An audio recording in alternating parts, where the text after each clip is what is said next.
just some brief history on Borts. Everyone knows, I don't think a lot of people realize how big it is. It's 9.6 acres on the west side, so it's quite large. You can see where the baseball field used to be, and when there was a rugby group that did have a facility, there was enough space to do 2 rugby fields and a junior rugby field, so if you're thinking about just how big that space is, it's pretty substantial. And recently, we did do some improvements on the bathrooms to stabilize that building and put some lighting in there. Zora, when you said 100 years old, the park's over that. The city acquired it from Charles Borts in 1921 and developed it in the 1930s. The pool was a WPA project. A little trivia too, if you do ever go to the Oak Hill Cemetery, there are Borts graves in that cemetery, quite large tombstones. Borts Fields was a community hub, social, recreational. Many people spent lots of time there. And you mentioned this small track there that was done with a Disney grant in 2017. And when in the McNally administration, we were able to take the pool out and take the building down to stabilize that. At one point, I think the baseball field holds more water than the pool did. You ever played that field? Ducks love it, and the pool was always leaking water, so it outlived its useful life.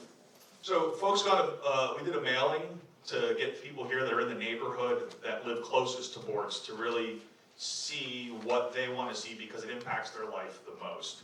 And we mailed to the largest circle there, which was a 1,200-foot radius, and it was 600 households that we mailed a letter to and a follow-up postcard and a survey to really get the feedback, because if you ever knock on doors in the neighborhood, the people live across the street, and we have lots of folks that have lived there, whether you live there for 5 years or 55 years, it still impacts your life, but we do have some folks that have been there for a long time and saw the park in its heyday and now have seen it where it is today in this state. So someone mentioned demographics. The population within a half mile of Borts is 2,603, Hispanics 255, white alone 1,420, black alone 720. And this is all the census data that was just done. American Indian or Alaskan Native 2, Asian 6, Native Hawaiian or Pacific Islander 2, other races 9, and then there were other 2 or more races, 189. Housing units 1,223. It's about pretty close to equal female and male. Youth population is 724 at 27%, so just over a quarter is youth population in that area based on the last census data. Population 18 and older, 1879. Population 18 and older percent is 72%, so mostly adult there. And population over 65 is 308 or 12% over 65. So again, we want to get some feedback. Our first question is, what activities do you and your family members currently participate in? Does anyone here want to share what they came up with?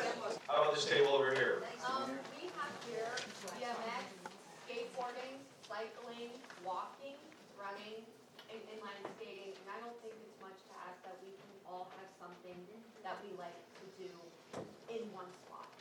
I mean, yes. What recreational and leisure activities would you like to see in the future? So in regards to Borts. So what it looks like now versus how would these be valuable to the community? So if you could make the park what you want it to be, exactly, right across, you can walk out your front door and have that, write that down, what you would like to see at the park now. Does this table want to share what they came up with? Yeah, basically, reiterating question 1, talking about different action sports, skateboarding, biking, BMX, mountain biking, those kind of things, and how, honestly, bringing those individuals into this part of the city would stimulate the local economy. It would have people that are actually interested in this area coming in and taking care of the place, having ownership of the place, basically economic incentives, that kind of stuff. Just piggybacking off that, every table I think got one of these pages. And the example that's perfect in my mind is the one that Mike Chapel Park in Carolina Beach. With 10 acres, which is basically the exact same size as that park in Carolina Beach, you have the potential to do all of the things that everyone's talking about in one spot. I don't skateboard, but I have tons of friends who do. I also have tons of younger kids who come to my bowling alley on the west side who are also skateboarders. It would give them an opportunity to do that in the same neighborhood where we're at. You could have tennis courts, a basketball court, a basketball area for young kids, a dog park, baseball and softball fields, and a soccer field, all in one space with a skate park and a walking track that encompasses the whole thing. I used to work for the YMCA, it's a perfect example. They would set up outdoor recreation areas with a walking track that encompasses it with all the activity space inside it, so that if you, as a parent, take a younger child to a skate park or to play basketball or baseball, you could utilize the walking or running track that encompasses the area while your kid is participating in whatever it is they want to participate in. So I think we have the space and the opportunity to remake a huge part of this neighborhood. And I think it's a once-in-a-lifetime opportunity to make it something very special if we take advantage of it. So, Thank you. Anyone else have any other? Just to piggyback on that, there's no reason that it shouldn't be a multi-purpose facility. It's big enough that you can do multiple activities. Whatever the public chooses, that's up to everybody. But you have enough space to do multiple things there. On top of the fact that like we have countless like examples of this working in different areas. Like we could literally go to like look at Canton, like the North Street DIY park, like and how there's a basketball court, there's a skate park, there's a walking, like all these facilities work right there. We have the same example in Akron, right by Akron University. We have the same example in Columbus. We have the same example in Cleveland, on the north side, the east side. Like these are things that it's just like we're almost regressive to not want to do these things. On top of working with the inner city, on top of working with business owners, on top of being like it's almost like, would we rather have a dirt park and be a desolate wasteland, or should we go into the future and do something that actually can benefit a community of people, like, and actually bring us together? That's just mine.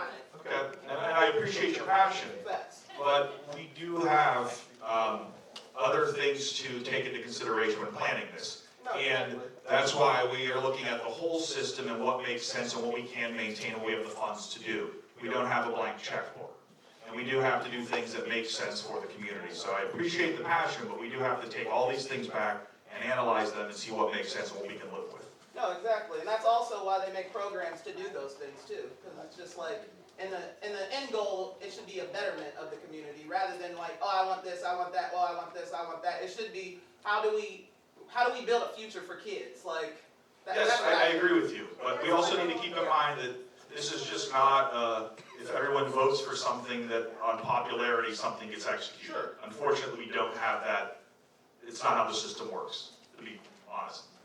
We're not kids anymore either. Bike riders and skateboarders, like coders, engineers. This is a BMX Olympic athlete. Like he's here representing. Like he wants to do something like this. Like Steve Quest over there. You can go to any skate park in the country, and there's kids trying to emulate his style. He's got kids that like to do this. He would love to have a place for them. He has to go out of town to do that. And I have an appreciation for that, but that is not, I mean, we're not the body that decides of the skate park or not. And it shouldn't be a pro skate park argument or an anti-skate park. I mean, that's not what I want to have here. The point was to get feedback on what we think is the best use for the community. And we, all the data to support what you're saying, I don't deny that. But we want to get the feedback of what the community wants to see in here. And if it's right, and it fits, and we have the funding, and it makes sense, and all those things align, we can proceed with stuff like that. I agree. I don't want anyone to get disappointed, though, for thinking that we're either voting for a skate park or against a skate park. That's not really the No, I intent. understand that, but I think this is a perfect example of this park is large enough to do several things at any one park. Yeah, I don't think anyone denies that. I also just want to mention 700 kids within a quarter mile. That's a ton of kids. Like the same people that are upset that the crazy kids, and I mean literal kids, are out running around on the streets doing bad things, this generation, all that kind of stuff, are the same people that would not want to put activities and recreation into those spaces. Right. So, you know, if we want to give a positive outlet for children, 700 of them in a quarter mile, let's build something for them to do instead of just complaining that they're out causing chaos. And we are working with the Michael Kuzalava branch of the library. Our librarian is making this survey available to kids and has an iPad for them to do that so we can collect data on what they do, because we know that we need an outlet that's a physical outlet in the park department for those kids, and we haven't had anything in a long time. And I think the best use of this, like you're saying, it's not a yes or no to certain things. The best use of this is many different things that we figure out what people want and lump them all together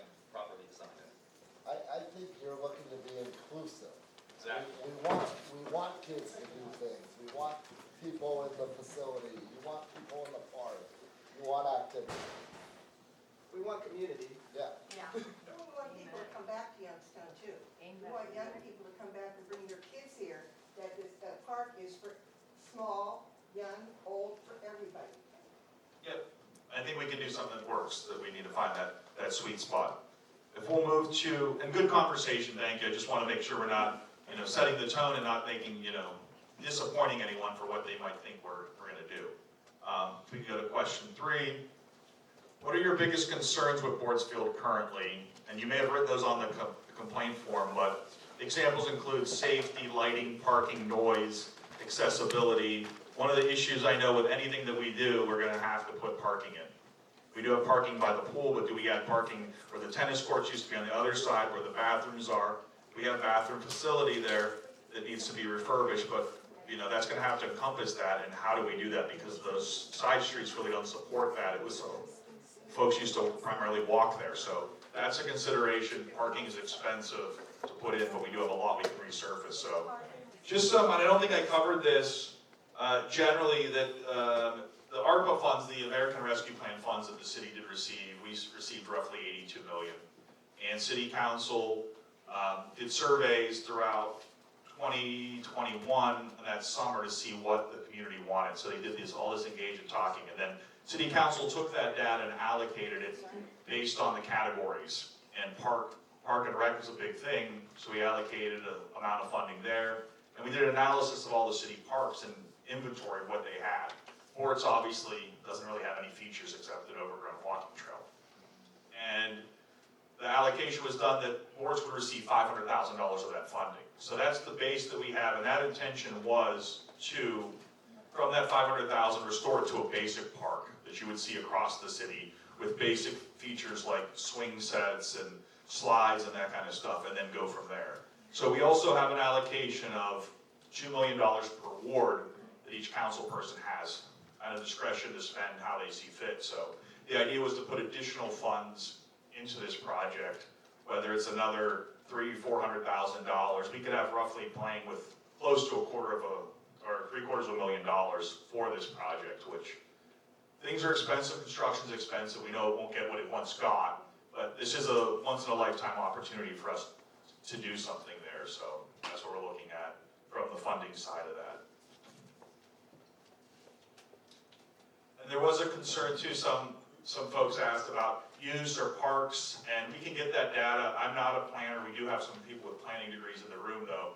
Generally, parks do improve property values, stabilize neighborhoods, reduce crime when we have them. Of course, they need to be well maintained and all those things that go along with it. But all the data we're going to take will be reviewed, whether it's academically, best practices, and looking and seeing what makes the most sense for this. Again, I think everyone acknowledges multiple use is what I heard overwhelmingly. Uses that work for all ages. I don't know if anyone here has small children. One of the things that we talk about in other parks is splash pads, because those don't require as much maintenance as a pool, but they do offer some summer recreation. So that's something we have thrown around. I don't know if it came up here. In other meetings over the years, dog parks were something that was really advocated for. A lot of people have dogs. So those are some other things on there. Those are all in the survey. So those are the primary questions that we had to cover, and we're going to take that back. But I do have folks here talk about some other activities and really give the perspective of how long some of this stuff takes to come together. We do have on Mahoning Avenue quite a few projects going on that we use some ARPA funds, the American Recovery Funds, for planning and economic development. You may have noticed that next to Casa Ramirez Dave's Auto Parts, we have a coffee shop going in there, Voyager Beverage, which they actually cold brew coffee and can it for private label for businesses. That business already exists in Canfield, so they're moving that business into the city, and they're opening a coffee shop there. That was roughly 10 parcels that were donated to the city from the previous owner, and we were able to work with the Western Reserve Port Authority to clean it up and develop it, which that started from a Better Block project we had 7 years ago with a grant from YNDC to show the vibrancy and usefulness of what an area can look like. So sometimes it takes almost 10 years for some of this stuff to come together. That property project has led to the old Clark Bar or Devlin's being purchased by the Port Authority with ARPA funds dedicated to that. They're flipping that project to repurpose it in that building, and then we also just purchased the old suite arrangements. And we're showing that. And doing that and working with the Port Authority helps us be able to get those properties in our inventory and then market them and attract folks. We just don't put them out on the market to get another dollar store or commercial chain or things like that. So between those, we have roughly $1.2 million in public-private investment on Mahoning Avenue right now. In '24, we'll see the resurfacing of Mahoning Avenue from the bridge all the way to Meridian. And sometime in between that, there will be new signals put on all the traffic signals. There were traffic studies done that support the signals all will stay there, but there will be new modern signals. We're also looking at putting roughly $700,000 in ARPA funds for other enhancements. And this is where community engagement's great. We did have a public meeting, and a lot of folks said they wanted to see a bike lane on Mahoning Avenue. And everyone would like to see a bike lane, I think. When we sat down with the designers and looked at safety standards, a bike lane doesn't make sense for Mahoning Avenue. The traffic counts are just too high. And to do a bike lane correctly with traffic counts of that nature, you would have to do a bike lane like they did down on Mahoning Avenue by the WRTA with a physical barrier to do that correctly. So we are looking at where that makes sense, but that's just, you may collect feedback and community support, but when you go to implement it in that project, the design work and what it would be to do that, the safety aspect just didn't make sense on that. So we're looking at improving walkability and things like that. Other things just to point out, we talk about the changing city and things like that. The library has a substantial investment in Michael Kuzalaba branch. That was roughly a $4 million project. St. John's Lutheran Church, which is down the other end by the entrance to Fellows Riverside Garden, they put about $2 million into their project. Nate was just here from Westside Bowl. I'm not sure what Nate's up to now, but that probably started as $250,000. I'm sure he has well closer to $500,000 into that building with enhancements. And the former Grills was bought by Cityscape, which is a nonprofit, and they're repurposing that. So people would not be spending money and investing in the West Side. They didn't think it was vibrant or possible. The city also launched the facade grant program. And we had a design review committee meeting, and the design review approves the designs that people are doing. And we had, I think, 8 proposals that design review looked at on Tuesday. 5 of them were West Side properties. So we had businesses that were investing in those projects were $580,000. So the city would be putting in $100,000 of ARPA funds, and that's being leveraged. So that just goes to show that people are still investing, and those are the largest portion of them were in the 4th Ward in our neighborhood, in businesses, and there were many things on Mahoning Avenue happening there. So just when we're looking at this and things change, it takes time to see progress on some of those things. Like I said, we're set into motion almost a decade ago. So just wanted to hit those highlights about what's going on the economic development side. But what would be the next step in this? What would happen? Is someone gonna plan things and you're gonna present it?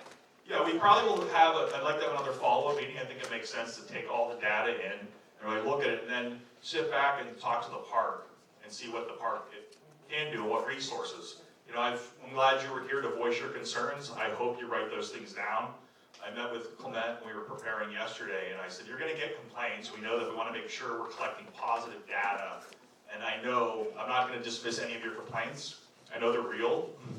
I've heard them for, the last decade. We understand there's problems with that operation and the maintenance and all those things that come along. I'm 100% agree with you. But our point was to collect this initial data, take that back, and then see how we can do that and get the planning into motion. And then notify people to look Yes. at it or what? Oh, okay. Yeah, and then bring that back and see what we found, collect some data. This is similar to what we thought we'd probably hear, but it's great to have folks come out and share what they want to see and share their passion, their interest too. And what timeline are you talking about on this project? 2 years from now? I would say, this year we're already a quarter through the year almost, we're already through the first quarter almost. So collecting that information, we're not gonna see anything this season, but hopefully if we keep things rolling, we could start with the planning phase, and then in '24 start rolling that Yeah, hey, through. Mike. That's reasonable. I just wanted to say something. This is the first meeting that I actually stepped into. Hi, everyone. My name's Norman Capiti. I live on Brockway Avenue. My father grew all the banana trees in our area. Yeah, and it was really something. I think that if you put a tree in here and there, like last year or the year before, maybe I should have. I got 3 amazing little granddaughters, and but I took care of my mom and dad, and I just lost them. But, just to put a tree in here and there, they add up. And I know that, with the carbon footprint, that would help. It would bring some shade, to that big open field, because actually, there's just too much area, No, good point, thank you for bringing that up. We did, the Parks Committee yesterday or the day before had a meeting, a city council park meeting. There's a shade tree commission that actually talks about planting and trees and that. And one thing, I don't know if it came up or anyone wrote it down, is the hill. The hill on the side where the pool was is a nightmare. It's a nightmare because it's never cut. It's dangerous to cut because you have to use weed whackers and things like that. One thing would be looking at, can we plant something different there? Does it have to be grass? What do people want to see? That is a big, just the aesthetics and the safety factor of having to maintain that, I think, is something that, I don't know if anyone wrote that down or not, but that is a consideration that I had in a discussion with Clement about how we do that and maintain that. So greening it, yes, what makes sense and what kind of maintenance, those are always concerns again, because if we plant a bunch of trees and they blow into Zora's yard, she's gonna call it and complain about it probably. The trees up on the hill that are where Millet is, those trees are really, they're starting to, and like, if they do a parking lot, I would be concerned if people are getting the branches, because they're always falling down, and the wind blows on people's cars. Because those trees are pretty much dead. Yes, we did look at the ones near the bleachers last year and talked about how we can get a bucket truck back in there, be able to Not do far some. where the parking lot is. Right, in addition, but I understand that's a, yeah. But they would fall on some of these. So, we did keep it to an hour, which is kind of tough at a public meeting, so you guys were probably one of the best groups sometimes you don't know where it can go, or, you try to collect as much information we can. I hope it was worthwhile to come out.